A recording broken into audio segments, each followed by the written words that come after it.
All right. Greetings. Welcome back to Blackbird News, where everything is connected. Good to see you all. Glad you all are here. Welcome. And got a nice birthday donation from Osama on PayPal. Thank you, Osama. I appreciate that.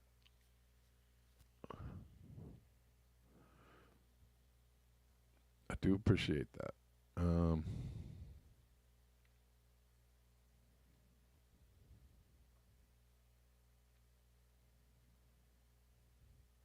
Yeah, I got some things to get into today, and we will jump right into it.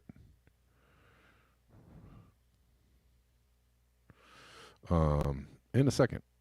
In a moment. Right. Sorry, just trying to get myself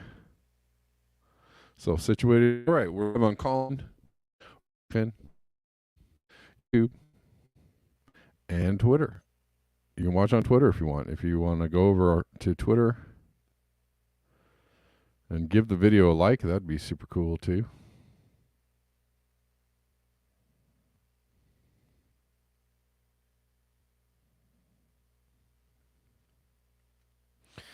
And I already got a couple people viewing on Twitter, it looks like.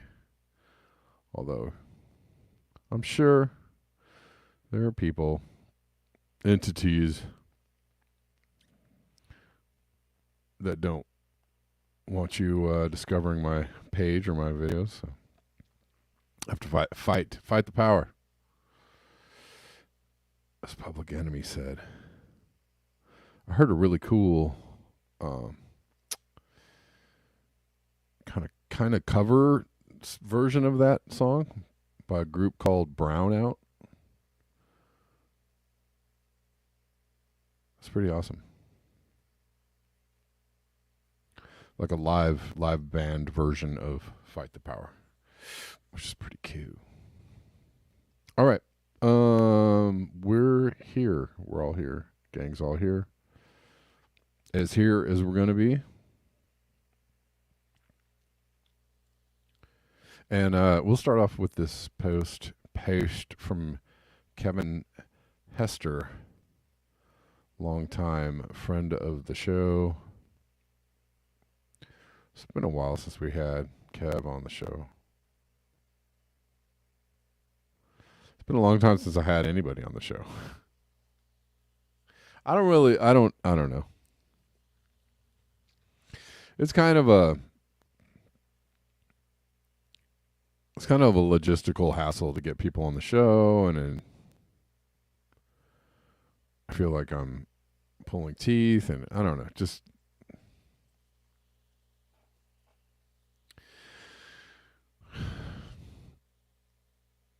the same goes for my music. I just do so much better when I'm just going forth on my own. As soon as I start involving other people, it starts becoming like really quickly chaotic and kind of all over the place. So I mostly avoid it.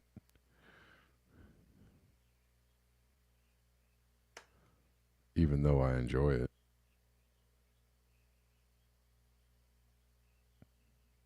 All right. Oh, so yeah, Kevin Hester. It'll eventually become obvious to most of civilization that the current warming is in fact leading to irreversible, abrupt mass extinction. Seeing no way out, the world will quickly plunge into chaos. Once people realize that their routine can no longer go on, they'll flip out. And, it sounds like something I'd say. fairly frequently on this show. It's why they don't cover climate change to the full on, mainstream media. It's why they'll only give you the sanitized version of climate change on mainstream media. It's why they won't actually give you enough information for you to draw a trend line in your brain and go, oh, is that where we're going?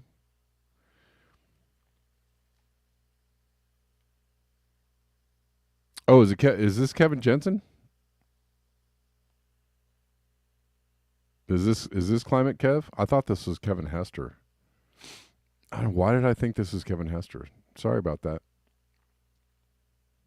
Climate Kev, yeah, you're famous. Hello, thanks for hanging out in the chat. Yes, you are famous. Interview, right?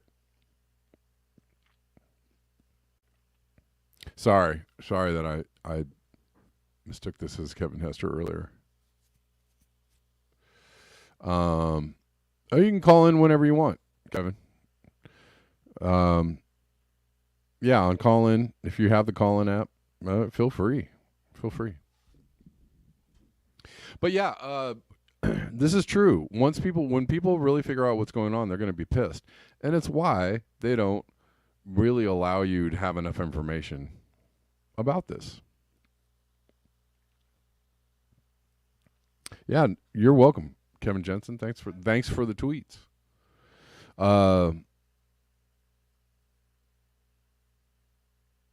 And to the people out there that want to, get super into pushing the, climate change is just a control mechanism and a hoax thing. I mean, look, you're gonna, there are consequences for giving people misinformation. One of those consequences is they might actually be upset with you. Right. People are pissed at the mainstream media because of the misinformation that, some people are still in the trance. Some people are still, in the hallucination that mainstream media is giving you actual, good, strong, real information that you can take to the bank. Right. People are beginning to realize that is actually not a smart way to think. That's just not a good way to think. That, mainstream media is giving you the goods. And you can just, you can be okay with that, right?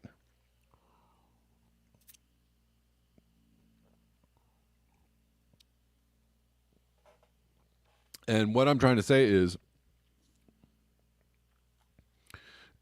if you are, one of them really cool alternative journalists out there, and there are many really great alternative journalists. I enjoy their work. I appreciate their work. I appreciate their efforts and their commitment to the truth. But if you're pushing, that particular line of climate change is just a hoax, and and you're in a cult if you believe it. I mean, when the reality hits, people are going to be upset, and people are going to turn. They're going to turn their head slowly towards the people that were telling them this is all crap. And they're going to go, huh, why did you tell me that? And they're also not going to believe you anymore. That's the thing. When you tell somebody a big enough lie, they tend to not believe you anymore. Which is why people think climate change is hoax, right? It's because everything the mainstream media says is pretty much bullshit. Why, the people in charge, most of the things they say is a bunch of, a bucket of poop.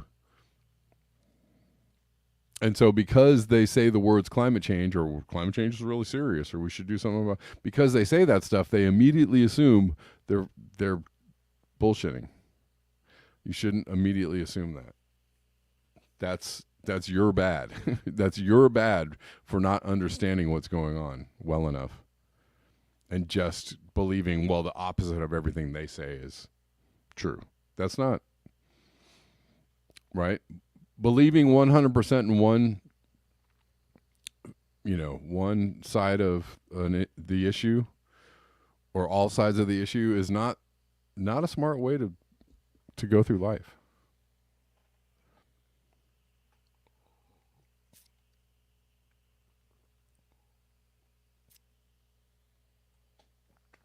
And yes, when people, they don't want, they have been, they actually like the fact that people think that climate change is a hoax. They like it. Why? They love it. They love it. Why? Because you keep on buying stuff. You keep on. There are so many people out there that are acting as if, nothing is ever going to, you know, the way things work is the way things are going to work. And, living it up on cloud nine like it's 1999. And that's fine. Go for it. But when people realize that things are never going to be the same again and that they've been lied to on a massive scale, they're going to be pissed. They're going to be pissed. So maybe don't be one of those people that is running around telling people that it's all, a hoax and all not, it's just not real without any really solid, credible science behind it. You just have a belief system. You don't have a science system. You don't have data and evidence. You just have a belief system. The belief system is everything they say is false. That's not science. That's not science. That's a belief system.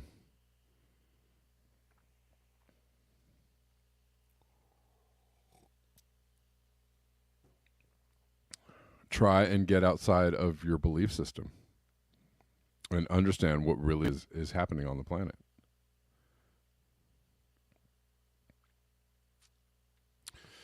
Denver is saying that's why NASA and NOAA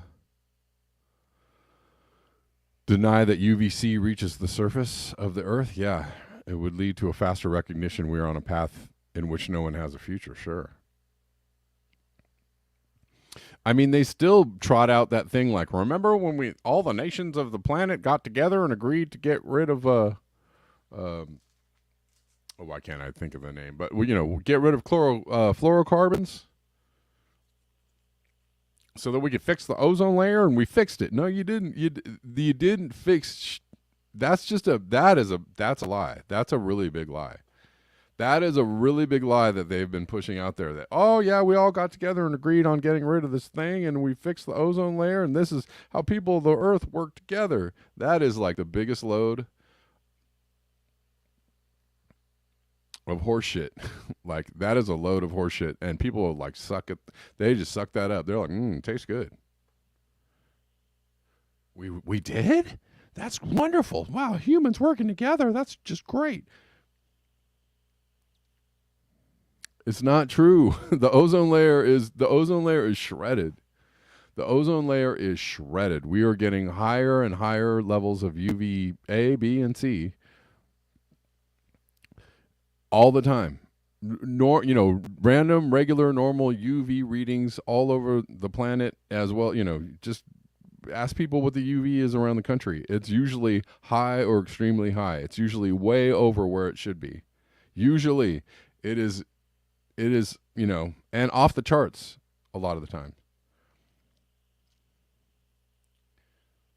That is bad news for the planet Earth. Probably the reason why so many insects have disappeared. A really big reason, because UV is just so dang high all the time. Insects can't take it.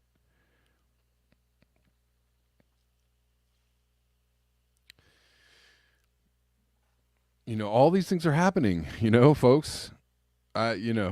Just look around you, pay attention, understand. These are things that are happening, and don't be led down the primrose path by the mainstream media or the alternative media. Don't just, I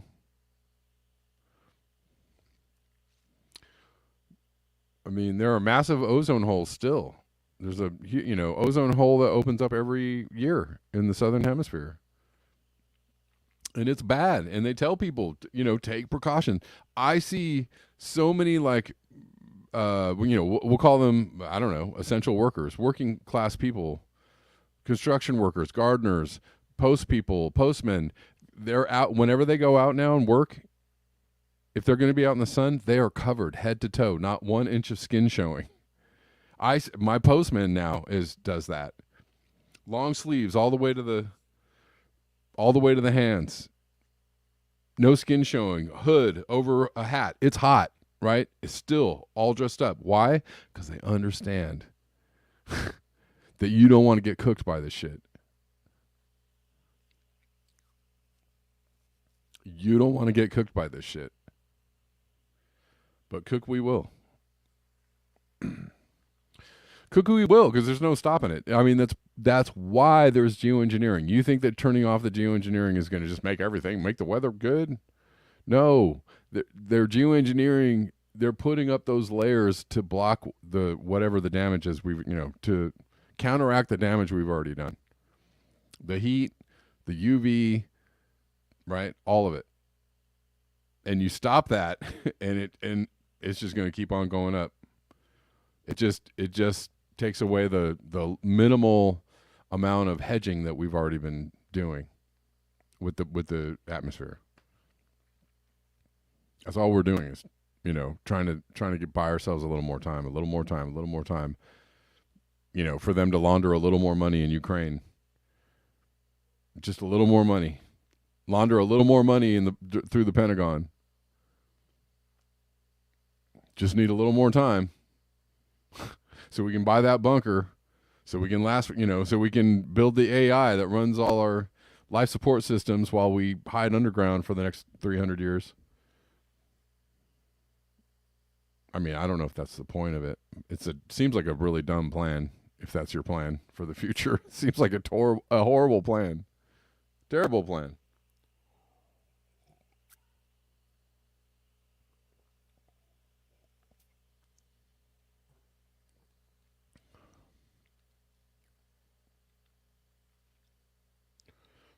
Anyways, I don't mean to be so full of doom.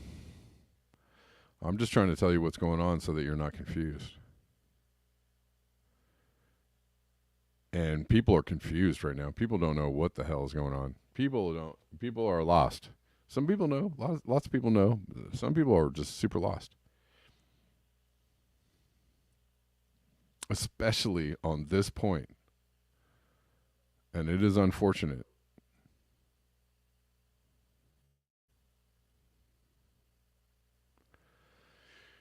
Anyways, good tweet from Climate Kev.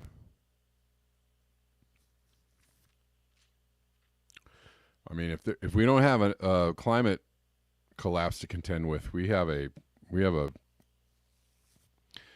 economic abyss opening up.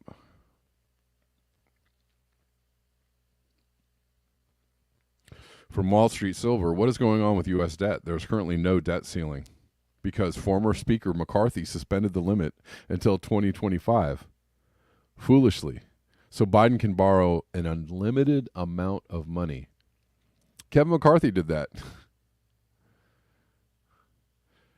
Why do you think people are mad at Kevin McCarthy? Like people that might actually have some kind of, ideas about fiscal restraint. I mean, I know it's silly in this day and age to even think such crazy thoughts, but if you're wondering, why these crazy right wingers got rid of Kevin, I mean, whatever. You just call somebody that, and that immediately makes them a suspect number one.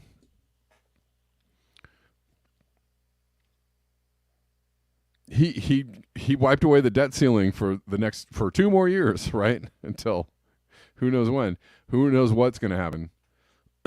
And the people that are trying to point out that maybe this is a problem are getting booed in Congress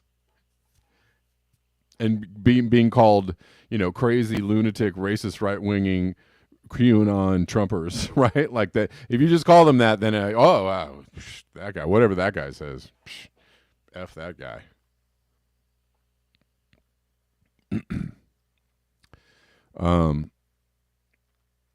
Anyways, the debt went up $275 billion in one day. 1 day. That's more money than we send to Ukraine. Or maybe that is the money we sent to, right? The debt. We just sent Ukraine $275 billion. Oh, the debt went up 200. Oh, coincidence. In 1 day, $275 billion. $442 billion in just 2 weeks. Government is out of control. Wow, how's that for a hockey stick? Current debt, U.S. debt is $33.44 trillion. Then astronomical number, $33 trillion. I mean, what does that even mean? What's the economy of the planet? I keep hearing numbers bounced around like the economy of the planet is so many $1 trillion. Like I feel like 33 trillion is like, I feel like it's more than the global economy is valued at. I could be wrong. But that is $33 trillion. Does that number even mean anything to you? To me, to anybody?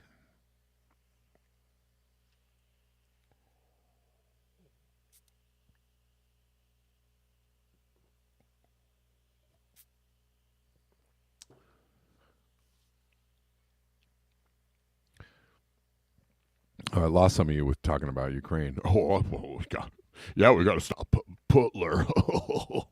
Okay. Yeah, we got to stop Putin. He's just so bad. He's going to take over Europe.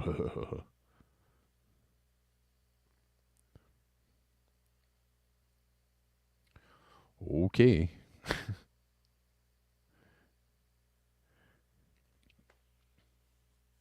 Keep on sucking down that tailpipe of fake news. I'm sure it'll help everybody out. And, gotta fund the war. Whoever could have predicted the day that, good card-carrying Democrat, liberal Democrats who believe in saving the planet could be Archie Bunker, could turn into Archie Bunker. Oh, we got to fund the war. We got to stop Putin. We need more war. We got to stop the Viet Cong. We got to fund the war because the Viet Cong, man, they're going to take over the world. All those people that were against the Vietnam War. Oh, who were like, stop the draft, stop funding this war. Who are we fighting anyways? What's the point of this? They've all become Archie Bunker. They've all become like, oh, well, no, we got it. These bad. These people are bad. We got to fund the what? Are you a fucking moron? Sorry for my language, but are you a fucking moron? Yes, I'm calling out. Oh, I can start naming names, but I won't do it. I see people on Twitter. The climate people on Twitter who are like, yeah, I got to fund the war. And every time I see you, I'm like, you are a fucking moron. I thought you were smart, and now I know that you are a fucking moron.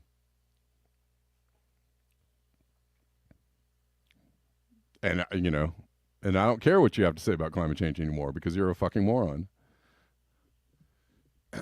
Sure, you're pretty smart about one thing. But, what is it? You can't see the forest for the trees. You're really good at looking at one tree. I see you understand this tree and, up and down. That's great. But, the tree stands in, in the middle of a forest. It actually interacts with other things. There's other things going on, right? This is why I get upset when people are like, oh, no. Don't talk about anything else but climate change. I'm like, well, you want to just talk about this one tree? The tree exists in a forest. Everything is interconnected. That all these things that interact with each other are all interlinked and they all depend on each other, understanding the whole ecosystem. But you want to talk about the tree. Just this one tree. We're going to talk about this one tree every day. All right.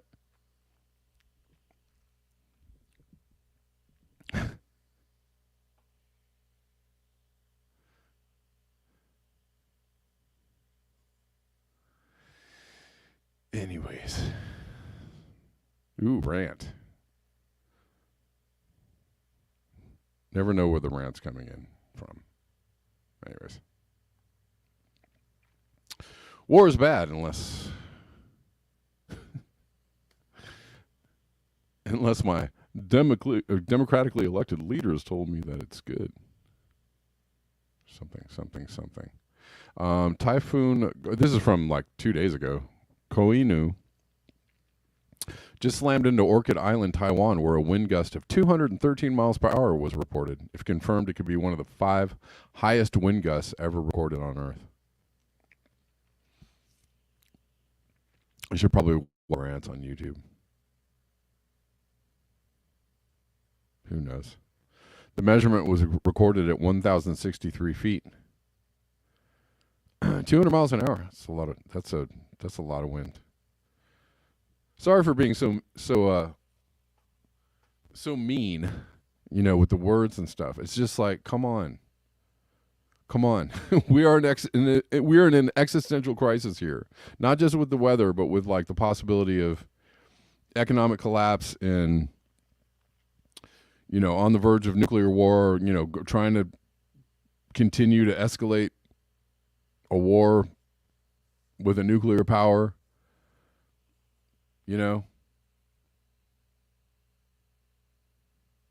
Nobody ever heard of peace is the answer. Nobody heard lay down your arms, peace agreements, peace negotiations. Let's get out of Vietnam. Let's get out of wherever, Afghanistan, Syria. Remember those days? Let's get out of Iraq. Let's not go to war with Iraq. This is wrong. Remember those days? It wasn't that long ago. Anyways, Basil Peterson, when AOC is no different than Lindsey Graham on war, we are in a real bizarro world. Exactly. And I was actually just saying this to someone last night. When AOC is towing the right wing, the complete right wing line, what's the point? What is the point? These people don't care about you. Unless they're speaking in the words that say, "Oh, I really care about you." Man, I just care about all the community, people of color, people, oppressed people. I just care, when are people going to have a living wage and, stuff. The words sound beautiful. But the actions, there's no action behind it. There's absolutely no, I don't know, we couldn't really do it. We don't want to upset the balance of power, we don't want to upset the people in power. We don't want to fight too hard, because we might let the fascists take over if we do that. We don't want, like what? Okay. Well, if you don't fight, then they're going to take over anyways, right? It's kind of like, I don't know. I actually was watching a good Jimmy Dore had somebody, who was talking about elections yesterday, and I actually thought the conversation was really great. And she was like, we got to fight to make these, to make elections fair and to get people involved and the predominant feeling around elections right now is like, nah, it's not going to change anything. You're not going to change nothing. You can't vote your way out of this. You can't do it. You can't change the system. You can't try. You can't, right? Like, that's the predominant message. But that message actually allows those in power to keep on taking more power. They're like, these people are suckers. They're completely complacent. And they tell each other not even to try to fight, to hold the line or push back. That's the message. No, don't try. You can't change it. Like, okay. And they're like, oh, awesome. You mean we can take even more of your rights away and you won't even like push back on it? You'll just tell each other not to even fight it? Sweet.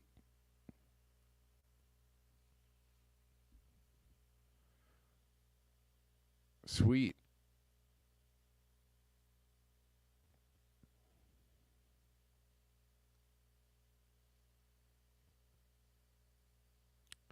Gene Whitworth says, "Don't be surprised if the next speaker is worse." I mean, probably. I wouldn't be surprised.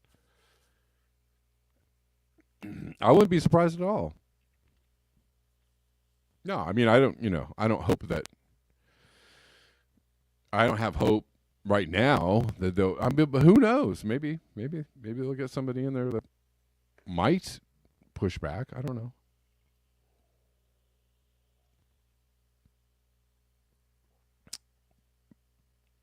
Yeah, and the whole thing might collapse. You're right, Poppy. The whole thing might collapse, and maybe you are just doing a. Maybe it's good to just get your own personal things together. I guess I don't know. Yeah, Alice and Frank, we've been conditioned to believe we're impotent. Yes, yes. I don't know where this is coming from. I mean, there's a little bit of a 3-card Monty sleight of hand thing that has gone on. Um, I don't know. I don't know if I have time to go off on this diatribe, but you're right, Allison.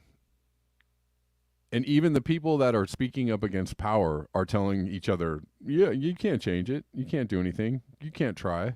Don't try. Just tear everybody who is trying down for trying.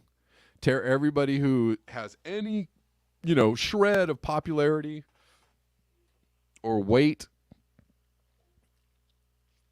in the media space, like tear them down completely, right? Like just tear them down. Oh yeah, they're all shill. They're a plant. They're a. It's just, I don't know. I don't know.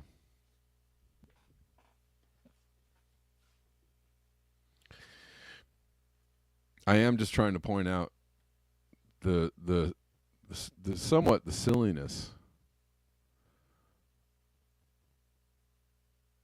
and the self defeatism of this messaging. It's super self defeating.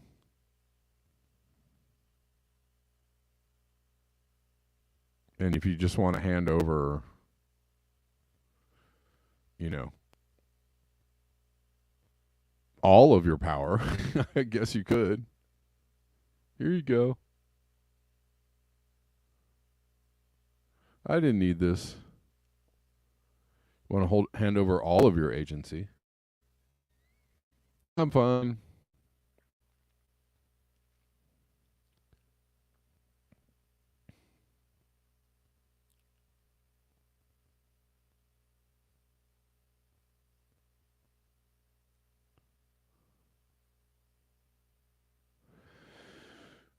Anyways.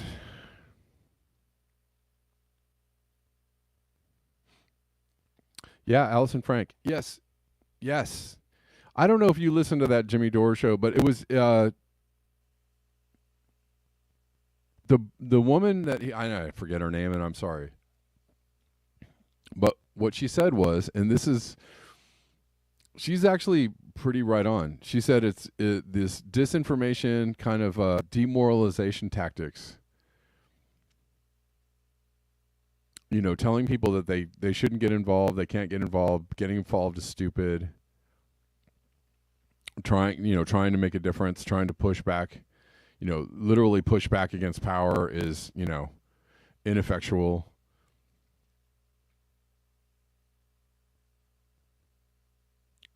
She's like, yeah, I mean, you can't think of a better demoralization tactic than that.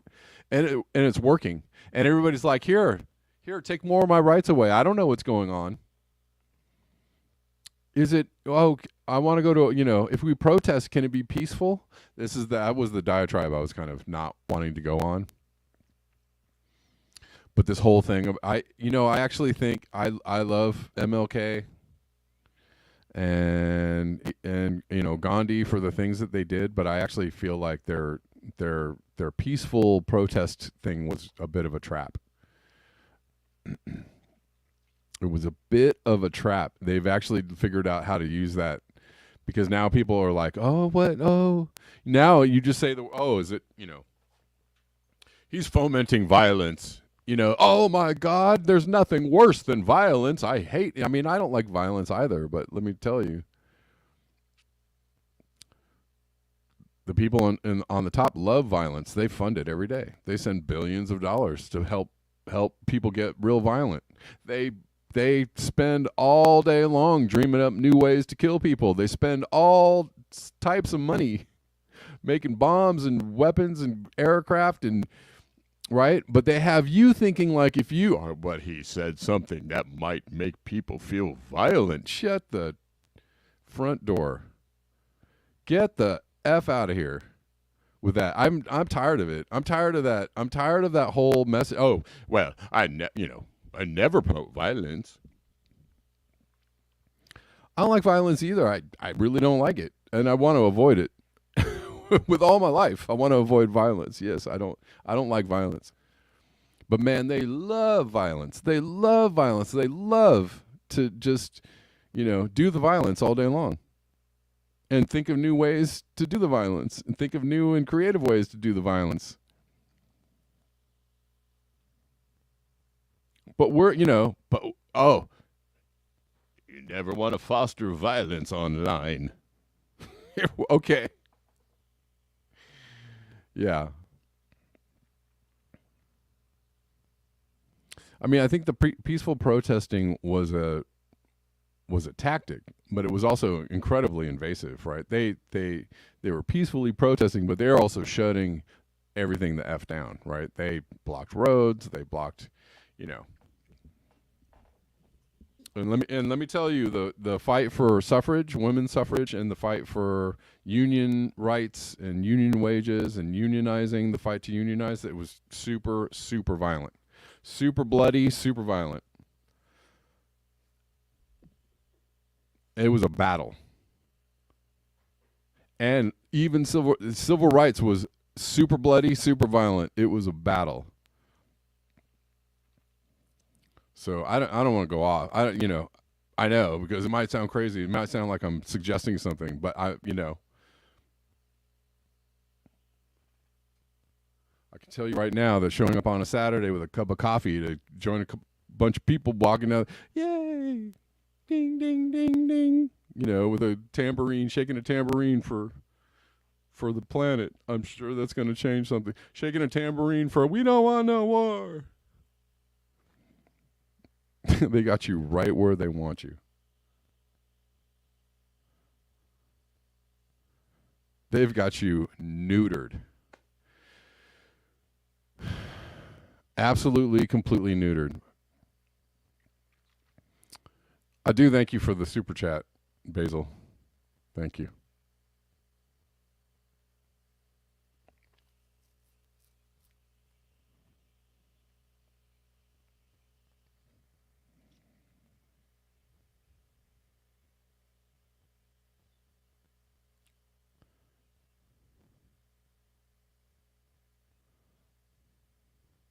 Anyways, it would be really great if we had a peaceful resolution to these things. Super great. That's really what I'd like to see. It's a peaceful resolution to all of these problems. That would be my highest hope in my heart.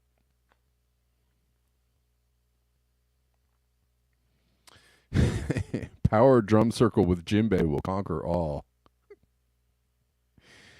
Remember when it was just like 10 or 15 years ago when they were like they had all the world's Buddhists meditate for peace?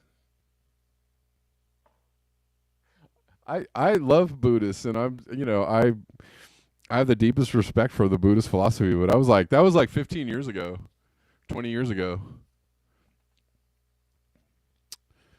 And I can see that vibration, that high vibration really changed everything. I mean, it's cool. It's cool for your own inner peace, I think, and I suggest that, meditating is a great thing for everybody to do, but collective meditation on peace 20 years ago didn't do jack. Nothing.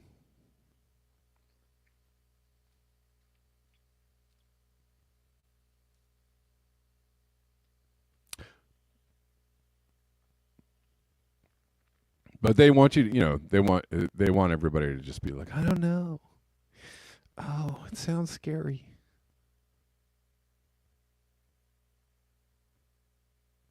They've actually, I mean, it's just an amazing to witness. The sleight of hand, the mental like straitjacket that they've got people in, right? They've got everybody scared of people who supposedly are violent, right? Or people who are supposedly like promoting violence or promoting, authoritarianism or fascism or something, all those things are bad things. We can agree, but they've got everybody like super scared of like, well, I don't know. Is it uncomfortable in any way? I don't want any part of it. And they're like, go back to sleep there, Jimmy. Go back to sleep. We'll be taking it from here. Yeah, that's a good boy.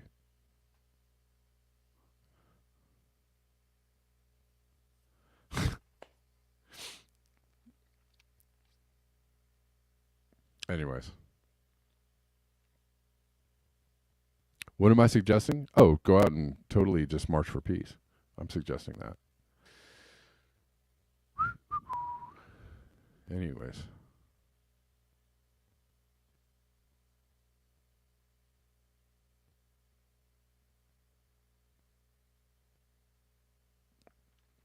Oh, let's talk about this article that I wanted to talk about.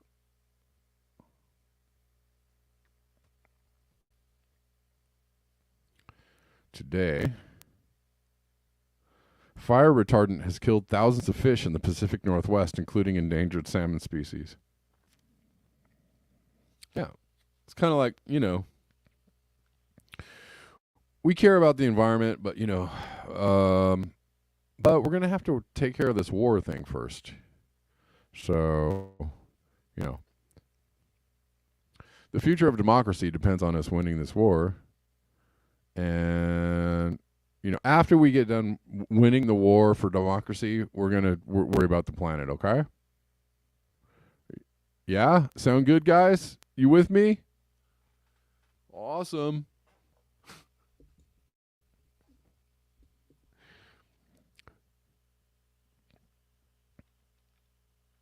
With wildfire seasons getting longer and hotter, the U.S. Forest Service says dropping fire retardant is a key tool, but the red chemical is lethal to aquatic life. Yay, firefighters!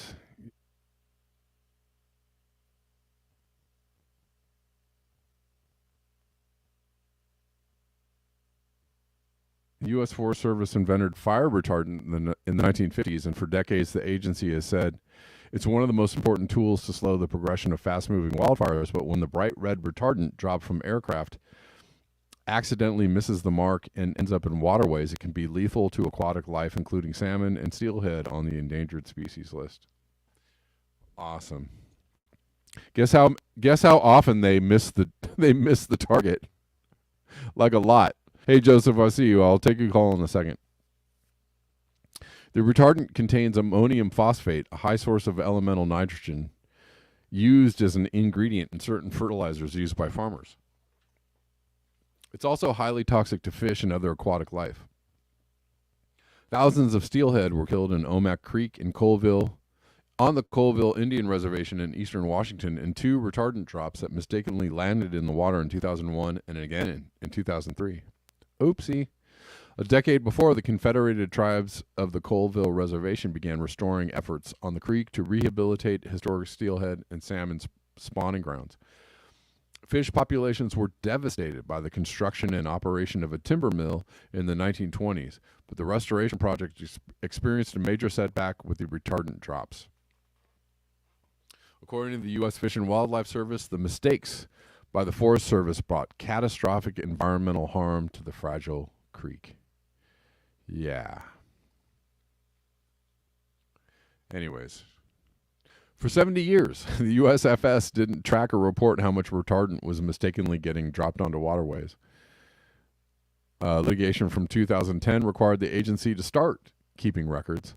Last year, they reported the numbers publicly for the first time. It took them 12 years to report the numbers. From 2012 to 2019, the USFS dropped retardant into or near water 459 times, all on the West Coast. The drops totaled 760,000 gallons, according to the USFS. King 5 found that includes 45 drops in the Northwest, including waterways in the Gifford Pinchot and the Okanagan Wenatchee National Forest. I was blown away that the Forest Service error rate was so high, said Andy Stahl, executive director of the Oregon-based nonprofit Forest Service Employees for Environmental Ethics. Here we've got the agency charged with protecting the water actually being the biggest polluter of that water out there. Yeah.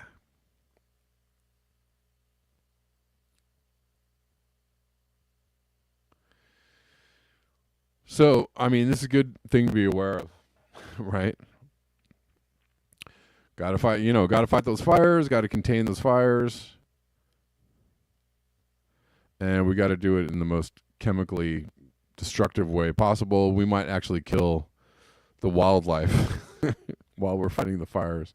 Yes, to save the property values.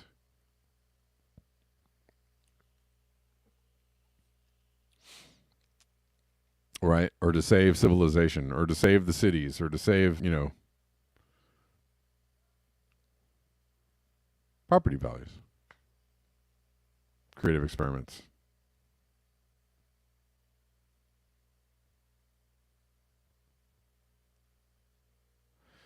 Yep. Well, we care about the environment, but first we got to save these houses from the fires. But we care about the environment. We do. But first, we got to, we got to save these houses and make sure all the humans are okay and stuff. Not that I'm saying that caring about humans is not, I'm not saying that. But what are the, going back to the discussion of sunk cost fallacy of saving cities that are going to be inundated by seawater soon, like how much more damage are you going to do to the environment to save these cities, right? When you could just be like, look, we're, this is not where we should be anymore. Let's consider living somewhere else, moving somewhere else, doing, setting up our operations elsewhere, retreating. It's okay. Right? Same with the forests. Do we have to, every single year encroach on the forest more and more? Hey, let's build some houses up on this mountain. Hey, let's build some houses. I just bought some acres in a forest and I'm going to build my house here.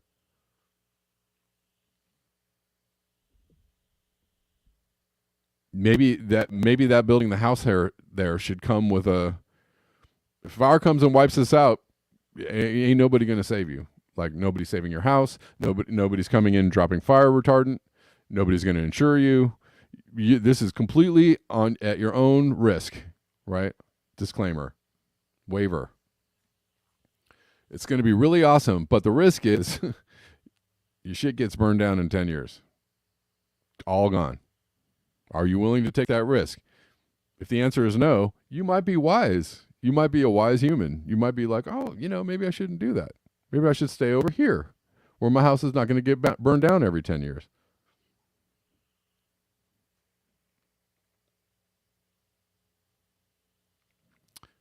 Well, I'm going to build my house over here and deep in the forest, and I hope the fire company can come save me when the fires come.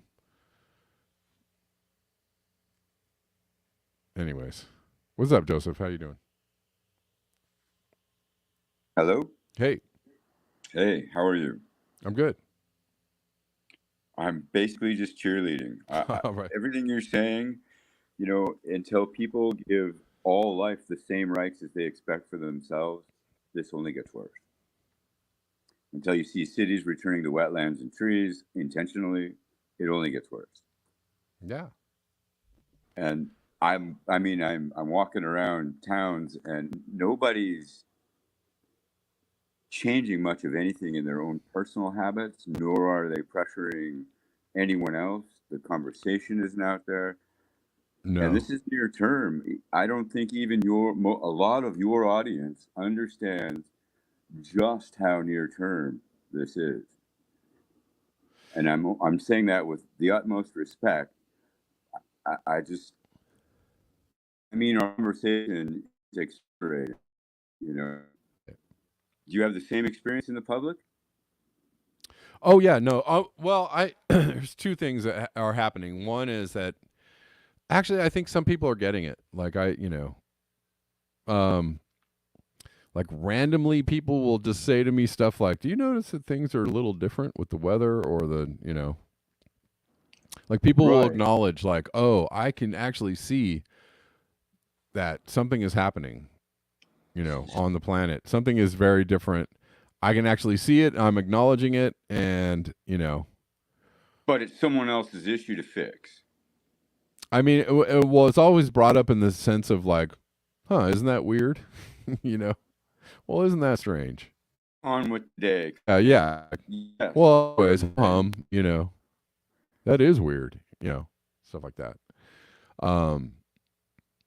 So how do you get from there to, well, we have to return all this concrete to somewhere like 500 meters below ground, along with the steel and, I mean, how do you get from what you just said to something drastic that needs to happen before everything's underwater or burned up or suffocated? Because that's what's going on. Yeah. I mean, I don't know how you get to that conversation. I think also a lot of people have just like given, don't or feel like, well, if we screwed it up, we screwed it up. And I have another friends who like are just like touring the world, right? Like kind of like a farewell tour. Like they're like, and they understand that the climate is like going screwy and that normalcy will not be here for us, much longer.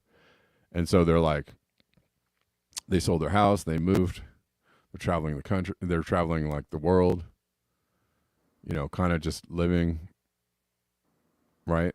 And they can afford to do that, so it's good on them, I guess. Lucky for them, yeah. Right. Yeah. So, but they fully know, right? They fully are aware. So that's interesting to me. It's interesting to me too, in a confounding sort of way. I just don't. I try to have these conversations in bits and pieces with folks, and some of them, like you said, are quite receptive. Some just shake their head and don't know what you're talking about.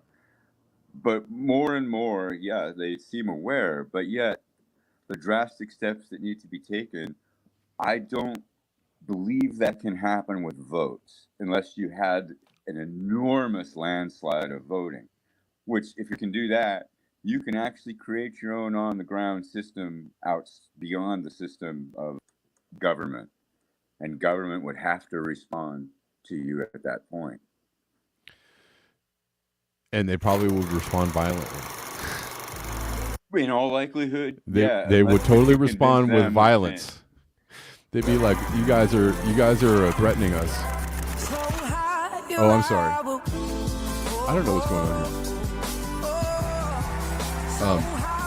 here. Sorry.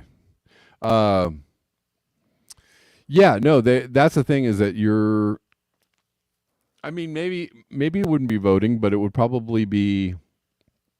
It would probably be like some extreme direct civil disobedience, right?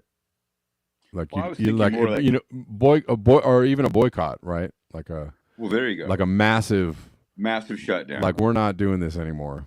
We're not playing with you anymore. We're not playing this game with you anymore. And they might they might respond. They might have to, You can't make war without the factories cranking out the stuff. Right. That's all workers. The workers are both the cause and the effect. I mean, they're the worst affected by their work being the cause. And so I say that they have the power, but they have to do it together, or they'll chop you to pieces legally. Yeah, and that still involves organizing beyond your comfort level. Right, it does. Which is what it's going to take. Yes, it's going to be. You're going to have to like somebody somewhere is going to have to put themselves out there in a way that's uncomfortable, in a way that might bring, danger upon them. And, right. And yeah, it's just, at least in the scrutinizing, if nothing. if nothing, yeah. Well, and even that, like, man, it's rough. It's rough out there for anybody who's like trying to do anything, because you just get immediately taken down. Yes. No, F that guy. He's some kind of co-opted, something. I mean, I had people, not so much anymore, mostly maybe because I blocked a lot of these folks, but when my Rockfin channel, I first started my Rockfin channel, man, every single day people would be like, you love Klaus Schwab. You love the WEF. And I was like, no, don't. But like, you guys are so like vehemently brainwashed in your own way, right? That you can't even have a conversation about this. You have to just come over here and just spew at me, right? Just spew. Like, there was no conversation. There was just like, no. And that's the level of chaos that we're living in, is that people don't even know what is going on. And they just know that they're mad, or they know that they're uncomfortable, and they know that maybe they should be mad at somebody for the fact that they're uncomfortable. But they don't know, like, nobody's really discussing, like, I mean, some people are kind of discussing ways to get out of the system, and I think that's important. Ways to get out of the system, or ways to, community build or whatever. But like, it's going to have to be a lot stronger than that. You're going to have to stop tearing down every single organization that ever comes into being, I mean, hold on one second. Yeah, like every organization, every possible entity, every person that puts themselves out there just immediately gets just jumped on. We got to, and we got to stop that. One of the few people I hear speaking about this is Lee Camp. Lee Camp is cool because he's like, stop trying to look for every reason you to disqualify people. Because okay, Cornel West isn't perfect, and RFK isn't perfect, and Marianne Williamson isn't perfect, and all these people aren't perfect, but like, you can't just tear down everybody who tries. But on the flip side, Cornel West doesn't educate himself on the stuff that he's being torn down for from the other perspective either. I mean, it's right. He's not understanding of the problem deeply enough, which is right. And I have the utmost respect for him. No mistake. It just, when it comes to climate change, when it comes to some of the other stuff that he has been torn down for, particularly by Jimmy Dore. Jimmy Dore is not wrong in his factual statements. I don't know, if he's being too harsh on him, but if you're running for office like that, you should be able to have that conversation and swing your punches just as well as you're getting them. Sure. I mean, I appreciate Jimmy Dore for at least giving people the business. Yes. And you got to do that. You got to expose people's weaknesses. But I do find, but you also have to support, if they're actually on the right path, or at least, giving it a good go. I mean, what can you do about Bernie Sanders? Everybody right now is like, Bernie Sanders, oh, he sucks, and he, what a sellout, and he effed us over, and that all might be true, but he did give people a wake-up call. He did lead people down a path of awakening, and or like, oh, this might be an avenue, this might be a person we could get behind, and it didn't work out. Okay, but so move on. But like, you don't have to like come to the conclusion like, well, it's all rigged and we can't do anything. Like, that's not, it didn't work out. Try the next thing. It's kind of rigged. It's rigged in an Edward Bernays sort of way, where the right personality and types fall into the right cracks and nooks to make it work that way. But if people get together in a communal way, without the media, I mean citizens, if Yeah. they start talking like we're talking right here, if they start acting on that and pick their own people not from within the system and push them through, they can do it en masse. Sure. I mean, the Million Man March, there's never really been anything like that except when the Iraq War happened. There was a Million Man March and it didn't air on TV. Right. Right. For And sure. so you can't depend on the media to be your tool. There has to be another way. And I see that us with walking around with all these phones and iPads, we have the tools, we have the Right. means. Oh, totally. Yeah. But they're quickly trying to figure out how to shut that. If you have any, I, I'll just sound really super paranoid right now. But I mean, I feel like if you have the ability to communicate with people, the ability to like encourage people to organize and really like challenge power, like they can, they can make it seem like nobody's listening to you. Pretty quickly. They can make it feel like nobody's listening to you or nobody's and they can make pretty damn sure that nobody listens to you, right, before. As much as they possibly can. But there if you I feel like if you put yourself out there, that people will respond. But still, we got to stop like tearing people down. We can challenge people, but I think we can stop. Agreed. Tearing people down who are basically in alliance with your general like anti-establishment. And I think there are. Brady, sorry, man. I just invited you to speak to get in the conversation. I'm sorry, I should have done that sooner. I do have to wrap up pretty soon, but Brady, you can unmute yourself or become a speaker, okay? Sorry for letting you hang for so long. What were you gonna say? I think Jimmy Dore could also be modulated better in that way as well. And I think he's working on it. He has improved in his interview skills immensely since when he first started. Sure. I think he's right. And I'm just using Jimmy Dore as an example because we're both familiar with him. There's plenty of people that I could pick. I think he's accurate in his desperation. In other words, it's like the 11th hour, and he knows that. And people going in softball on these larger issues like Cornel West, they're there and being accepted by one part of the system or another, one way or another, because they're softball on certain issues. Sure. And maybe they think they're being political. I actually, oh man, that was really great. I wish I remember this woman's name that was on the Jimmy Dore show yesterday, but when she was like, oh no, it was someone else. Somebody was talking about actually a completely different show. Somebody was talking about RFK's stance on Israel, and they were saying, that's a total. He's just playing politics, right? He's doing what JFK did, which was make promises to a bunch of people, right?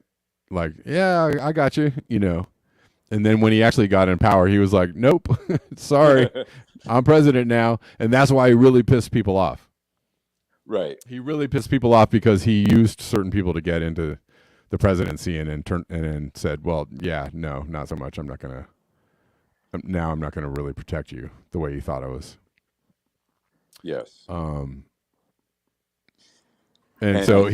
they think, I think that's the same thing, that RFK has this stance on Israel that's to some people looks completely asinine and ridiculous, right?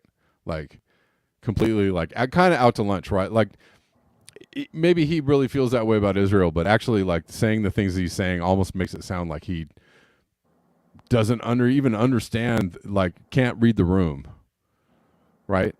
Because how most people feel about Israel is like, oh, I don't, oh yeah, they have a right to exist, and how most people feel is kind of nuanced. It's like or even just like, oh yeah, I don't like what they're doing in Palestine, right, or whatever. It's very conscious irritating to have, if you actually take in what's happening, Yes. it's really hard to face. Right. Yeah. So when he speaks in that way about Israel, it's almost like, bro, you don't even know how people feel about that. Like, it's like he's speaking to a base of people and then turning off his understanding of that base when he gets to that subject. Like completely out to lunch on like how most people feel about what he's speaking on. And I'm like, okay, I actually think that's political. I actually think he's going, here's my 3 minutes of promotion of my very fine ideas on Israel, right? Like he's just right. But He's you just can't playing. know. He's playing the game in a way, you know, that might mask his true feelings about it, right? So I don't know. That's a problem in general anyway, Yeah. especially in politics. But as long as there's convolution in conversation, then what really happens? You know, what is real intent? Right. I think the whole thing needs to change in that way. Like, I don't know what his real feelings are. I don't know what his real intents are in those ways. And I don't really understand the fervor over the presidential role, because anything they do is temporary. It's only the Congress that does things permanently. Well, and the Congress can keep getting reelected year after year after year after year. That's what I'm saying. Right. And the president's a real tool. The position is a real tool to keep people focused on the president. Yeah. And I don't think the people running for office necessarily know that, but it's true. Yeah. Yeah. I got a little for you guys. Yeah. What's up? I just finished releasing, recording and releasing a new song I wrote called "Say No to NATO." Okay. And I'm trying to get it to Jimmy Dore's ears, see what he thinks about it. Trying to get Roger Waters to hear it, get some opinions on it. Trying to get it rewritten and re-recorded. Nice. But it's out now, and I dropped it in the check there. So feel free to share that with Jimmy Dore and whoever you else think might dig it. Okay. And trying to get it up. Do you mind if I play it? Hoping to get it popular and popularize the idea of saying no to NATO. Here, I'm gonna play it for a second. Can you hear it? Can you all hear it? No, you can't hear anything. Oh. Can people in the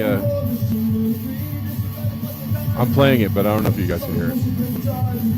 I can probably play it for you if you want.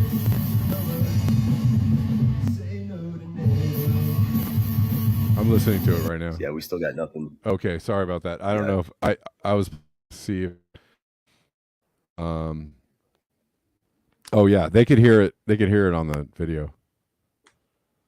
Well, hey man, I'm gonna I didn't mean to play it again. I'm gonna save it for I really need to jump off the show. I'm sorry, it's run late. No worries. I have to move on to some other things in life. But I apologize. Right on, brother. But thanks. You got the link. Thanks for the link. I'll play it tomorrow on the show. All right. Looking forward to it, man. Have a good one. Okay. You too. All right, guys. I gotta take off. Thanks everybody for your support and thanks for being here. It was kind of a radical day today, right? Some radical ideas.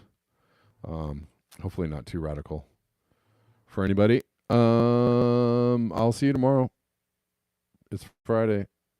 Tomorrow. Peace out. Thank you. You've most likely seen this dramatic image on TV before. The Forest Service